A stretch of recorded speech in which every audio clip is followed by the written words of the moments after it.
So again, UofT Talks, again, welcome to this amazing initiative, and they will provide you access to leading UofT faculty for high school students, both locally and internationally.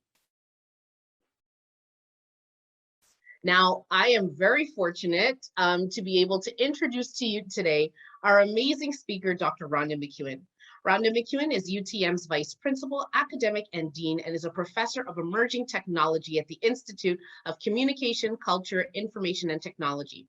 She holds an MBA in Information Technology from City University in London, England, a Master's of Science in Telecommunications from the University of Colorado, and a PhD in Information from the University of Toronto.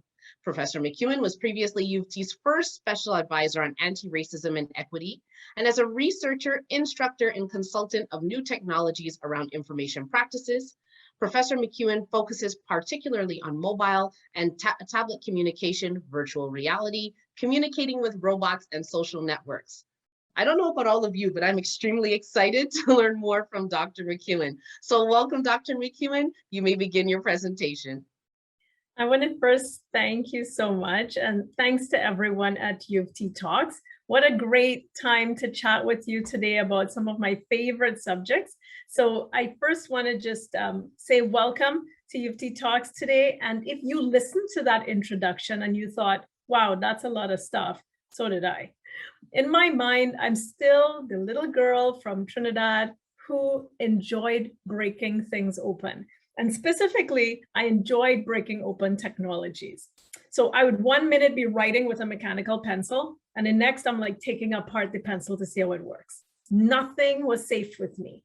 A cassette player, I know many of you are too young for cassette players, but in my time, a cassette player would be humming along, I'd be bopping along to the songs, and then bang, I would have 4 screws in my hand, and I'm checking out the transistors inside. I didn't even know what was inside. I just thought it was pretty cool looking and really gorgeous. So I eventually learned, after my parents cut me off, to only break into the old stuff. So, you know, a broken TV, maybe a 4.5 floppy disk that was no longer working. But even the tops of, you know, the dish detergent that you use every day, I wanted to investigate all of that. How do things work? That's what drove me. So I'm a bit taller now, but I'm still the girl with what my mother called relentless curiosity.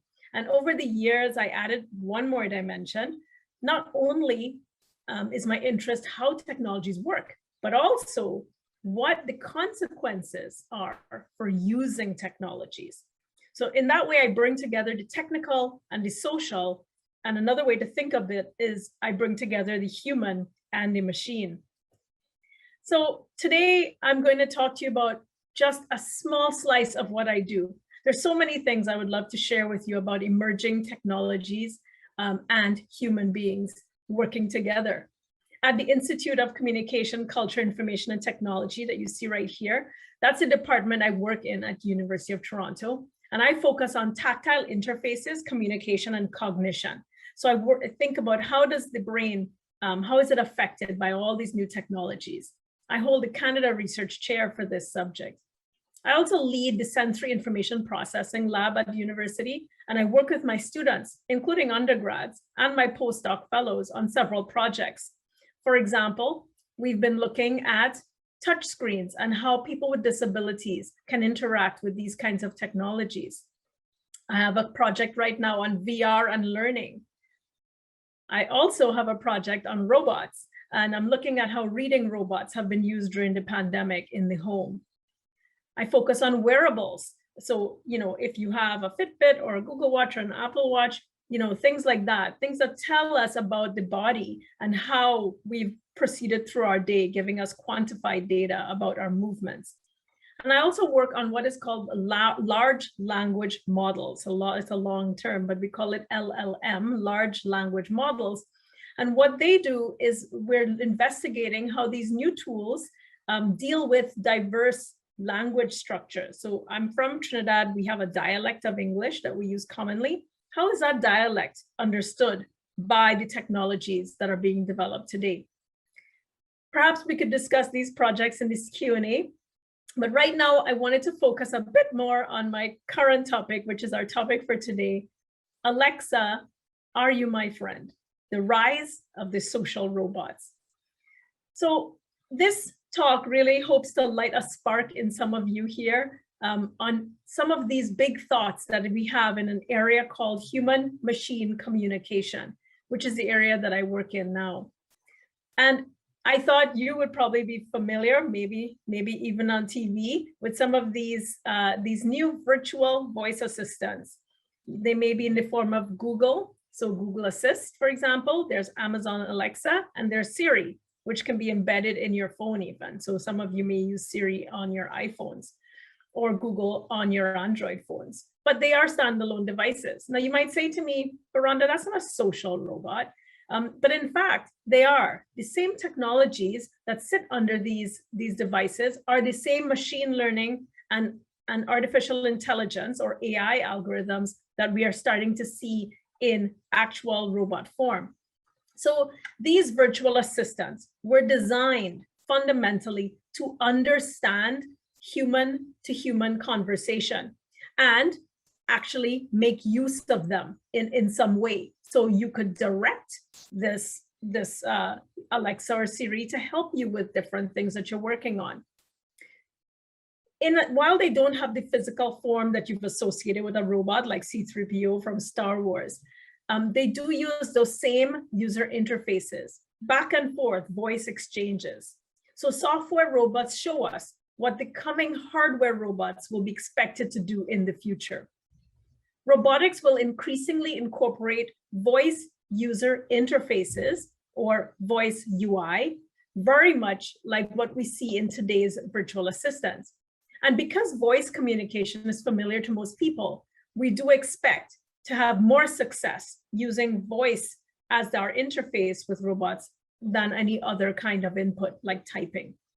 It's a shorter learning curve, so it means that tasks will probably be completed simply and quite quickly. Menus go away, and so we don't have to deal with, for example, different languages and the menu structure. And we can start programming some personalities into the software robot that can actually be a little bit of fun. These software robots are test beds and the foundations of what we can anticipate from embodied robots, and we will see much of that as we get going.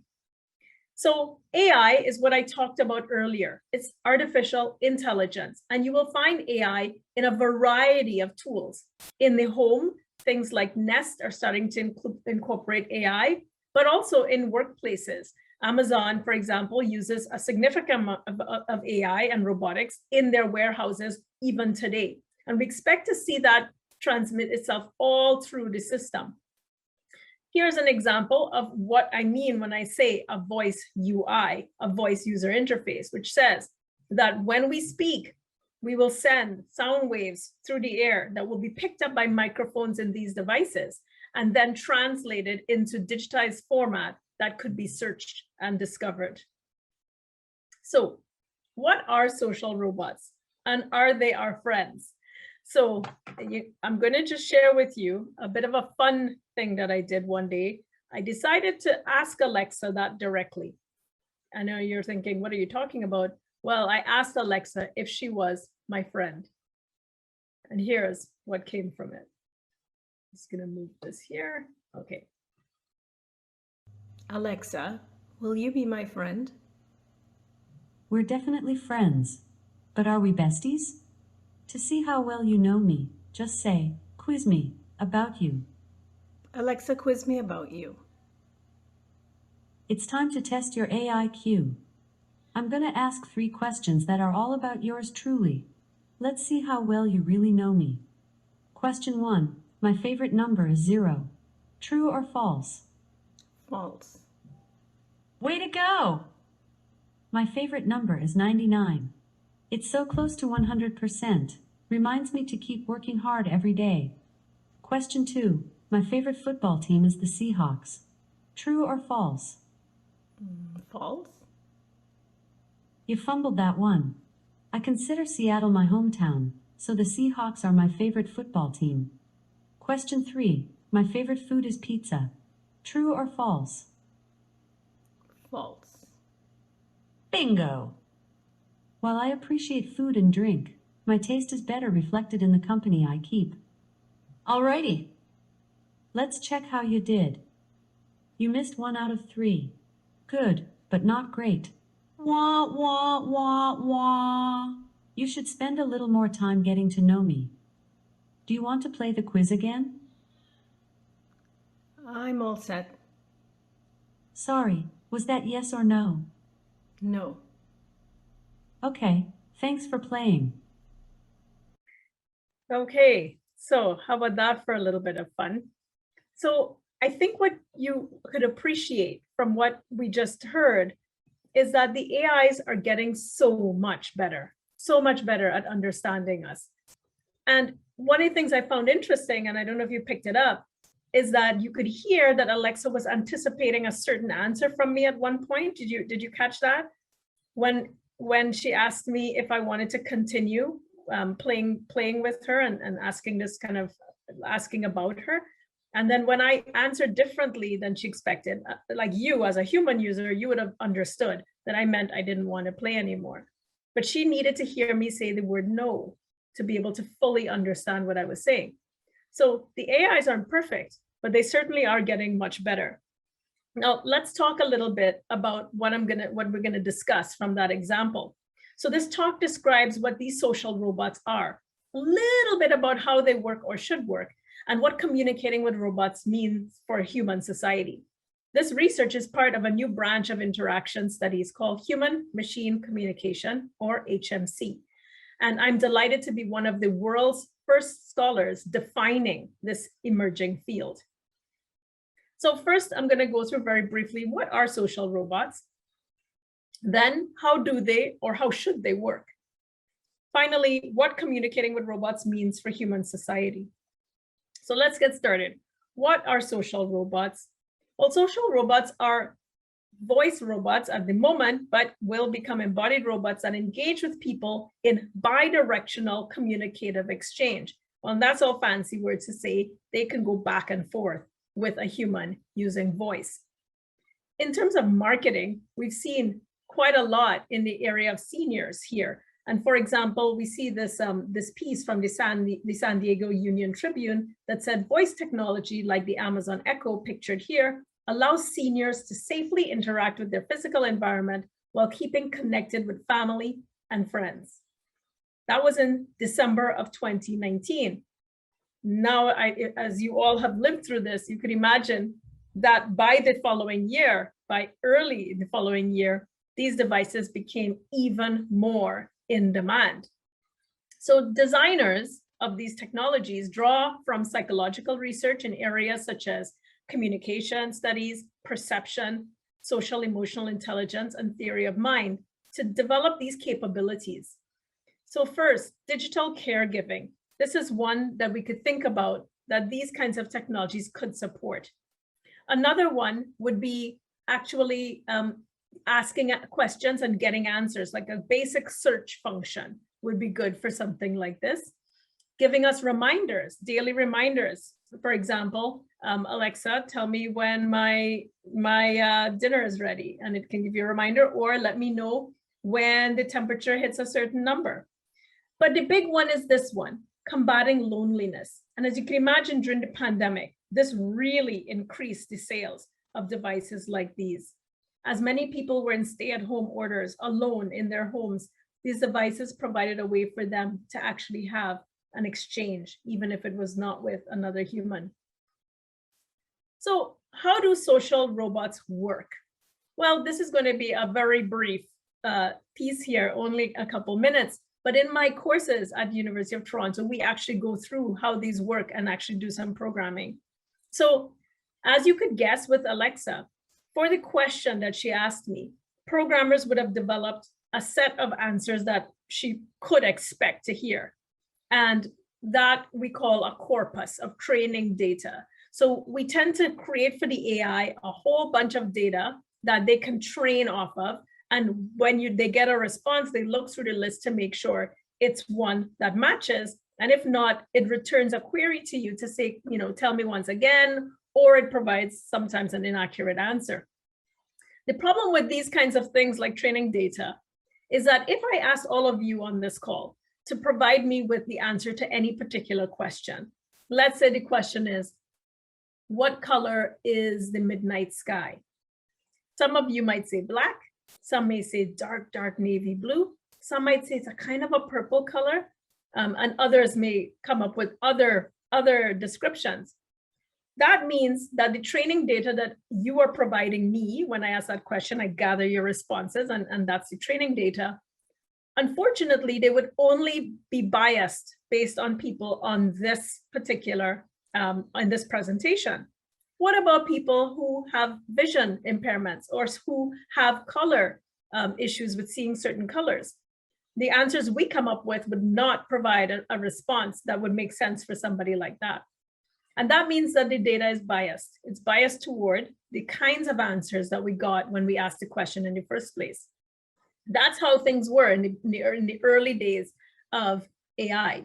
Now we have machine learning. Machine learning came about really around the 1950s.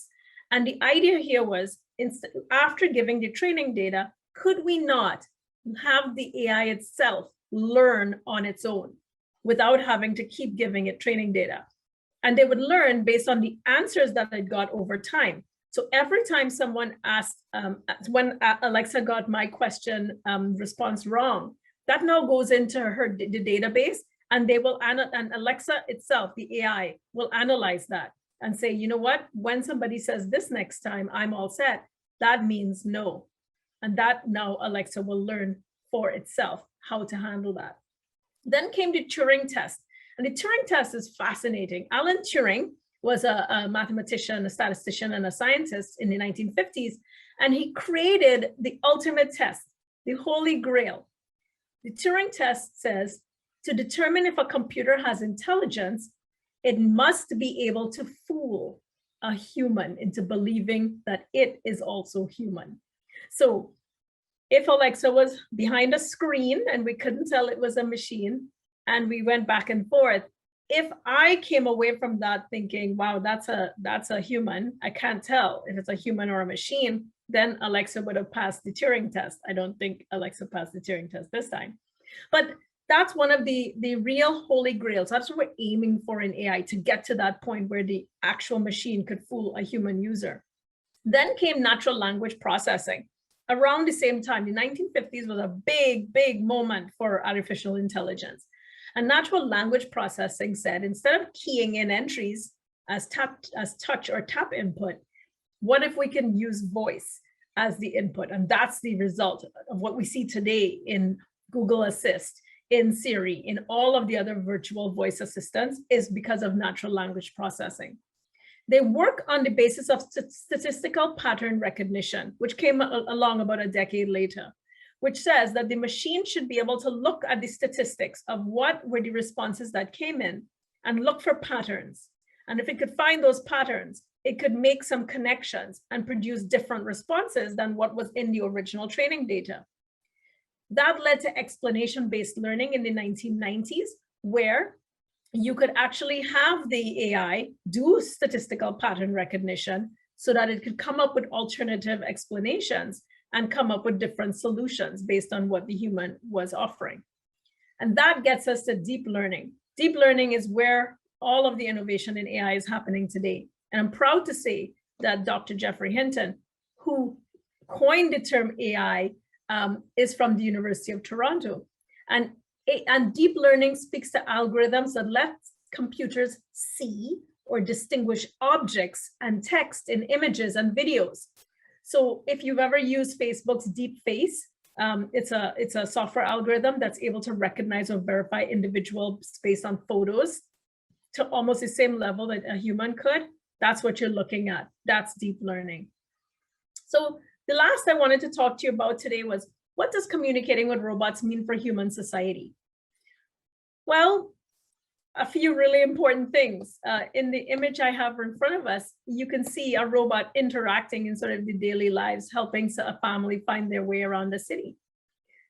The question is that as these robots become more prevalent, as our virtual assistants become more embedded in day-to-day life, we reach a question where we ask, are social robots really our friend? And you think about it in the exchange with Alexa and I, Alexa was basing that on how well do you really know me? which is an interesting human judgment. If these devices are our friend, then we should have some trust. So let me put it to you this way. If a friend is someone who generally has your best interests at heart, do social robots qualify? Let me give you an example of a social bot. A social bot is a version of a social robot. They're actually just small programs that simulate human behavior on social networks. If you use TikTok, if you use basically any of the social media platforms, Instagram, then you'll know that sometimes you see a response coming up that seems irregular or a bit weird or unnaturally aggressive. Often these are social bots. So they are programs that simulate human behavior on social network. They take on the profile of a user. They take part in discussions on social media platforms, and they're designed to act like a human user. Their core purpose, though, is to influence your opinion, and they have become popular in marketing and also in politics. It's not uncommon for social bots to spread fake news, to sway public opinion. A social bot uses techniques that are typical of bots and are also used by other bot types. They search social networks for discussions on predefined topics, just like a web crawler, and it influences them as a virtual conversation or participant, pretending to be an actual user. In terms of their function, the goal of the social bot is very similar to chatbots or digital assistants. They are used to communicate with people, but there's one crucial difference. While chatbots are usually like a consulting service, which helps somebody in a conversation, social bots are supposed to deceive and manipulate. And while chatbots can fulfill their function, even if they're perceived as technical programs, deceiving other participants online is an essential component of a social bot. Its goal to influence social and public opinion. Developers have also had to consider what features robots will need for people to trust them and want to engage with them. And this is why we're seeing the proliferation of these kinds of bots. So I leave you with some thoughts. What does communicating with robots mean for society? And this is more about semantics. So I talked about statistics when we talked about deep learning and other algorithmic parts of the AI, but semantics is different. Semantics is a long word that basically means how we come to understand words, signs, and other kinds of structures. Semantics determine how we understand when we read something. When you read a sentence, usually it's the semantics that help us understand what it is we're reading. How we understand other people as well is involved in semantics, and even the decisions we make as a result of our interpretations. It requires logic, context awareness, and meaning making. And it is the one area where our AIs do not perform. They're amazing at statistics. They're not so great at semantics. So at the moment, humans still have the lead and are in command. So I want to end the talk today and chat some more with you. Let's chat. Let's have a conversation. I'd love to hear your thoughts, even your experiences. Thank you. Wow. Thank you so very much, Dr. McEwan. We can't thank you enough for such a phenomenal talk. You have left me with so many questions. I'm actually really concerned sitting here with I have my tech here, I have my phone, my laptops. I'm like, who's listening, who's not listening? What should I be saying? So this was absolutely brilliant. One of the first questions that comes to mind now as we get into the Q&A, and we're going to ask students to begin populating your questions into the chat. One of the first questions that we have, Dr. McEwan, is, what concerns do you have about privacy? And are these robots just listening and watching us all of the time? Is that a major concern for you? Such a good question. So I'll put it to you a different way. I love to tell a story. So let me tell you this story.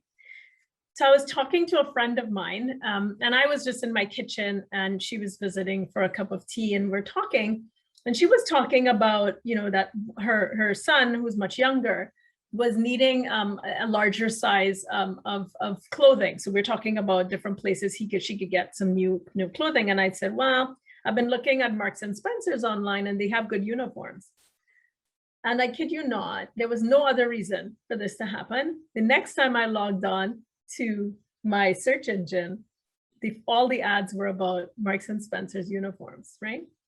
So we hadn't searched anything, we were just talking. Now, you can do with that what you will, but here's what we do know. The voice assistants are listening for us to call their names and to initiate the interaction.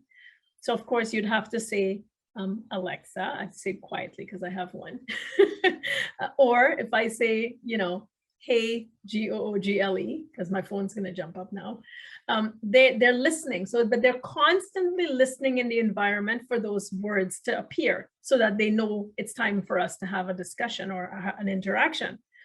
What is less clear from a privacy perspective, I mean, that all these companies have been queried on this, whether they're listening all the time and are recording. The idea is that they're not. That's what it says. You know, a lot of the rules and the terms of conditions say that they're not. However, we do have in research, we're noticing that some parts of these things are being captured somewhere. And there's some connections being made. From a privacy perspective, because these devices are in the home, it really does bring a new dimension, right, to what we consider to be privacy. Now, Canadian law is like many other jurisdictions around the world. What happens inside a house is considered to be a private situation. Inside any building is considered to be private unless it's a public building. What happens outside on the sidewalk is open season. You can't really claim privacy in a public space. But in the home, you can. In the terms and conditions for using these devices, you sign away a lot of that, right? You say, you know, that these devices are listening and you understand that. Now it's in all the tiny words that we just say, I understand or I agree, and we move along. But I think more and more privacy watchdogs are looking at this and they're saying, if you have opted in, then you did give permission for these devices to be listening. In other cases, they're saying if it's no harm, if it's just offering ads, is that something you're willing to trade for the access to these technologies? Think about the senior who's at home alone and for whom the pandemic was a very difficult situation. Maybe they say, I'll be willing to give up some of that privacy in order to have some interaction during the day. So it's trade-off, right? What are we willing to give up in order to get access to these amazing technologies? What are we willing to trade in? Is it our privacy? What are we willing to trade in order to get that support? So that's right. This is phenomenal. We have some excellent questions here in the Q&A. How do colloquialisms affect an AI's understanding? Oh my gosh, whoever this person is needs to come and work in my research lab tomorrow. Okay, maybe when you join UofT. So in my lab right now, I'm working with 2 linguists. And so linguistics is a whole area of research. And I'll tell you, I always thought before, as a technologist, I can be really bad. I always thought linguistics was more about, you know, the language, study of language only. Like, I don't know why I didn't think, but more and more linguistics is highly tied to these new technologies. And what the linguists in the lab are doing with me, we're working with one linguist from, in this case, also from my home country, Trinidad and Tobago. She's a PhD in dialects. And another linguist who's a computational linguistics faculty member. And he looks at how these language models how the algorithms parse different dialects. And they have gotten much better on the voice dialects. As I said, these are machine learning, these are deep learning algorithms that are learning every time you use them. So they learn eventually that your accent, they learn your accent, they learn the errors that they made in understanding and they correct. We're now testing typing. And I have in my lab as well, a native Mandarin speaker.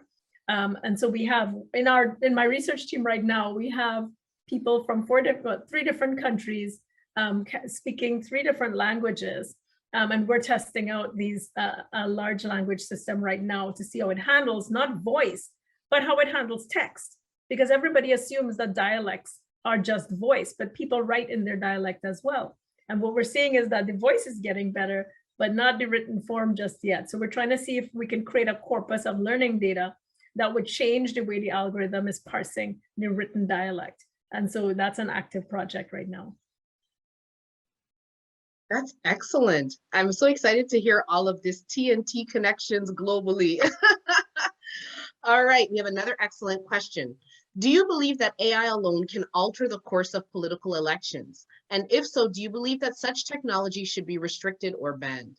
My gosh, these are some brilliant questions. I don't know where we're getting these amazing participants from, but these are, you should be in my class. Definitely, the research has shown, and there's quite a significant body of literature on this now, that AIs have been shown to disrupt elections. And here's how it's interesting. It may not be a large number of people, but it might be a significant part of the voting population of a particular demographic. So I'll give you an example. Even as far as the past US election, but also the one before that, we have seen evidence that these bots, what they do is they go into chats where people are discussing politics, and they throw up information that is not accurate, that actually has been fact-checked to be false.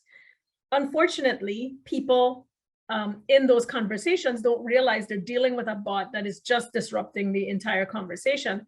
And they get into these arguments. And sometimes in those arguments, they basically sway other people against their own side and toward the bot side. These bots are very clever. And so what we notice is that a lot of people still get their news off of social media, and they don't look to qualified, verified, trusted sources. The bots then have a chance to really sway that population of social media users. And it has been shown to actually suppress voting in some areas, and to turn people who are on the fence, people who are not undecided voters, into a particular direction. So it actually is now proven fact. And that's why you're seeing a lot of calls for social media to maybe be regulated, especially with regard to fake news, because it has been shown to actually affect people's voting patterns. This is so eye-opening. So to clarify, people are in chats right now arguing with what they don't know is a bot. Absolutely. And you would be very surprised at how often this happens. And the more provocative the bot is, and the programmers know it, the more people engage, right? So the people who say fairly extreme things where you're like, who is this person? Frustrating person. Often it's actually not a person, but it's a bot. And the bot's job is to get you riled up and to get you feeling very passionate, and to basically to sway your opinion, or even to get you to take a particular action. And ultimately to sway the collective. That is, and ultimately to sway the collective. You know, when I was I have a master's in telecom engineering from University of Colorado, and that was in 2000 I graduated. And at the time we were investigating the legal side of some of this. And at the time there was a big push to keep the internet regulation free. And it continues to be that way today, mostly free from regulation. TV, cable TV is regulated. Cinemas, things you see in the movies are regulated. Things in print, things that you buy like books, newspapers, magazines, they're all regulated. But the internet is not. And so, you know, for a long time, the argument was if we regulate the internet, we will suppress innovation.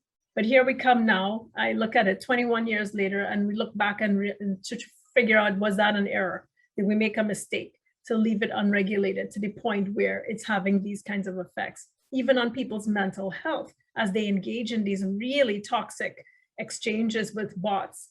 It really does start to affect people's mental well-being. And so we're looking at the serious consequences of all of this. Wow, this is mind-blowing for me. So I can imagine only for our students, but they have such fantastic questions. I want to make sure we get to all of them. So the next question is, are there any AI that have passed the Turing test? Well, so no, but Watson has come the closest. And if you are familiar with IBM's Watson, Watson was on Jeopardy a few years ago and actually won Jeopardy, beat the sort of the smartest person who would come through at that point to Jeopardy. And what that did tell us is that they're getting very close, right? Because Jeopardy is an unscripted program. It does require a database of knowledge, but context is really important on Jeopardy to understand what you're being asked. And what's performed just blew us out of the water on how well the AI performed. So we're getting very close. There are some, in terms of the bots, like that are starting, that they're very specific. The bots aren't generic enough to truly fool us all the way, but they get, all they have to do is throw a little something out and we run after it, right? We go after it and we keep going. What we're talking about with true AI is a long exchange, a nice conversation that could take different paths like human beings do when we have a chat. And that we haven't reached yet with the Turing test. But believe me, it's not far off. I believe that in my lifetime, we will get there. Wow. So in your presentation, you spoke about how you are shaping this area of research and study. Where do you see social robots headed in the next 10 years? Are they going to help us solve things, or are they going to continue to throw elections and so on and so forth? Where do you see us headed? I'm hopeful for positive outcomes in the next decade. Well, they're doing both already, right? I tried to give you two scenarios. On the one hand, they're helping seniors and it is combating loneliness. So that's a positive. On the other hand, they are on social media wreaking havoc. There is a middle ground though, and there are some really good uses for social robots. In Asia, particularly in China and in South Korea, we see a lot of use of the AIs, and particularly in embodied form, in robot form, helping out, for example, at the front door of a store, helping with wayfinding, helping people understand products and doing some sales. They're also really good at helping describe where you are. So maps, being able to direct you. I'm running a project right now. One of the projects I do, and actually I can just show you, because I'm in this room, I can do some show and tell. This is Luca, and Luca is a reading robot. And what Luca does is helps children who are early readers read. And so what you do is you place cards, flashcards or books, any book, and Luca will read that book out loud with the child. What we're seeing in our recent study, we just did a study on Luca and reading, is that Luca does seem to be helping with some early learners with practicing their reading skills. It also has a function that allows parents to send a message from their phone or their watch, their smartwatch, to Luca and ask and say something to the child via Luca, something like, "It's time to go to bed now," right? Or "It's time for you to get ready for dinner." And what we're finding is that it's become kind of a part of the family, especially during the lockdown. It did provide a way for children to be entertained and still learn something, etc. So there are some really good functions, especially in healthcare as well. We're seeing a lot of use for social robots in healthcare. And I do have hope that if we design them ethically and with social responsibility in mind, we will have some successful uses. Oh boy, this is amazing. I think Luca is such a great addition to the world of social robots. We have some amazing questions here, Dr. McEwan. The next one is, how will the restrictions on data flow affect AI? Can AI be trained without access to global data? Yes, and so this is part of the problem of bias, right? And this includes diversity and inclusion data. We need more women, we need more people of color, we need more Black, Indigenous, we just need more of these kinds of voices in the development of AI and development of all of these kinds of social machines.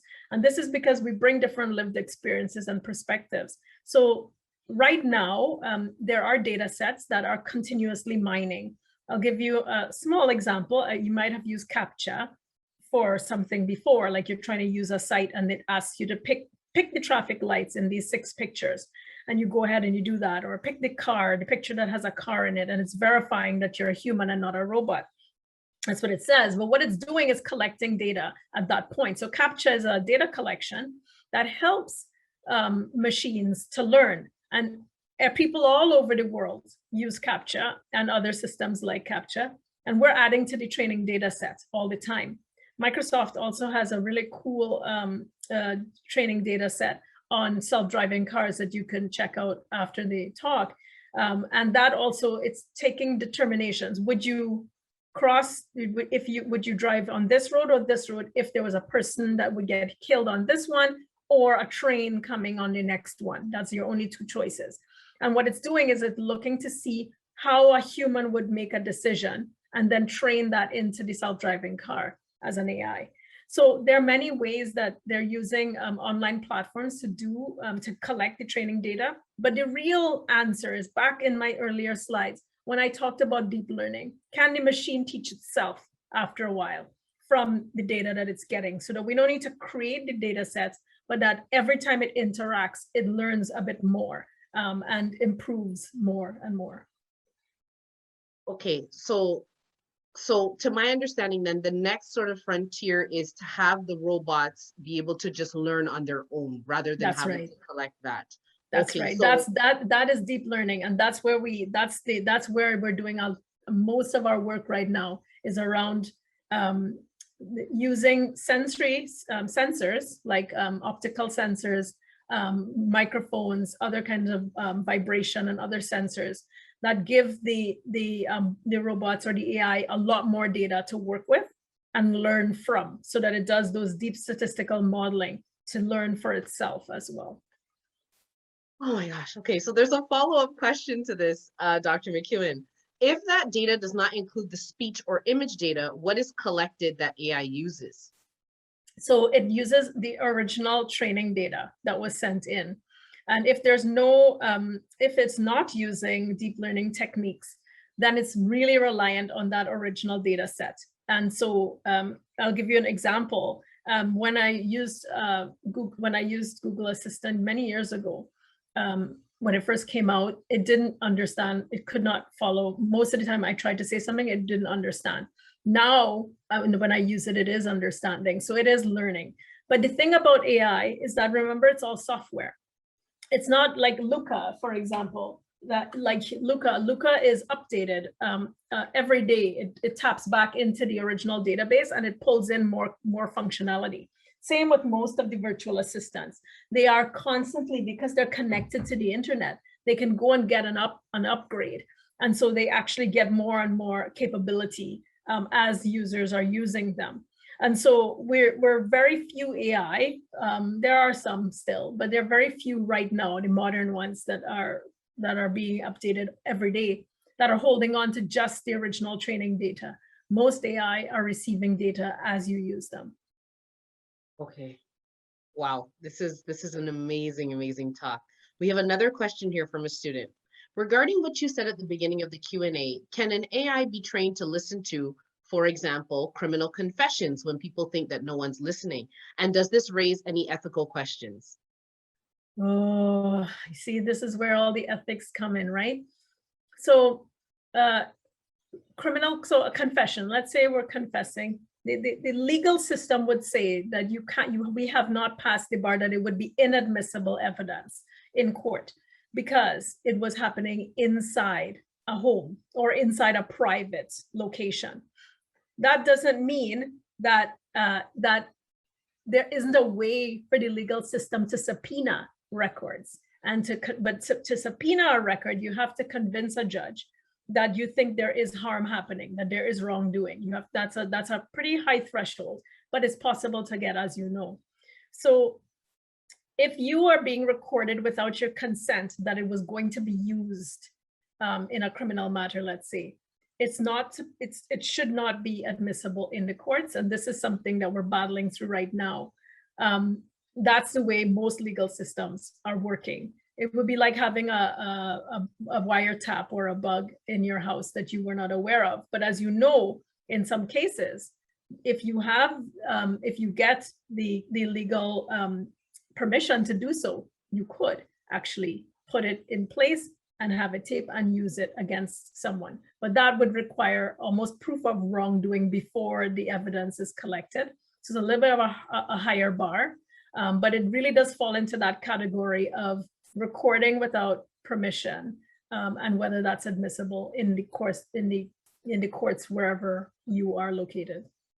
Okay, All right, we have two final questions. The first one is a follow-up on your Turing point. So if Yes. we are in a chat and we suspect we are interacting with a bot, are there any questions that we can ask that will expose them? And what is a Turing test, maybe question that we can ask in social media? So it's kind of Oh, related. that's a good one. And there are some good ones, but I'll tell you what, instead of just giving you the ones that we use, because there are some standard ones, any question that doesn't have a yes or no answer. So all bots are really good at search, right? It's like the classic function. You know, most of them can find, that's why you can ask Alexa anything or ask Siri almost anything. They're searching the internet for your answer. So you want to ask something that only a human being would know. And so that gets tough, right? You really have to think about that. You might want to ask something about something very personal. Now, some of the bot systems have gotten savvy and they create a whole persona. So they create a name. My name is Amanda. I am, 28 years old. I live in some location or whatever. Now, when they ask you that, you could then drill down into something that really only residents of that location might know, right? And so that's what you need to start getting at. What are the things that you don't find on the internet? And I know you're thinking everything's on the internet, but everything is not on the internet. There are lots of things you could think about that really comes down to humans. Things, especially around feelings, get really tricky for bots, right? They can answer stock answers, but if you drill down into feelings and memory a little bit, but mostly about experience, things about experience and about feelings, that's where they start tripping up a little bit. Also, if you ask them something that is only really known to an inside group, like a community that you work with, let's say if it's a general Facebook bot, you might want to say something like, let's say you're talking about vaccines, let's say that's a hot one. Lots of bots on vaccines right now. And you ask it about vaccine, you can say something like, what kind of symptoms did you have? And it might list off a whole bunch. And then you might say something like, how long did your headache last? Or where was the pain from that headache? Right? Because online it'll say headache, but it won't exactly say a headache behind the eyes or headache at the base of my neck, right? So that's something that only a human could feel in that particular way. So those would be the things to look out for. Those more personalized questions are going to be challenging for them to navigate. That's right. They can do basic name, look, age, whatever. But once you delve beyond that, it gets hard.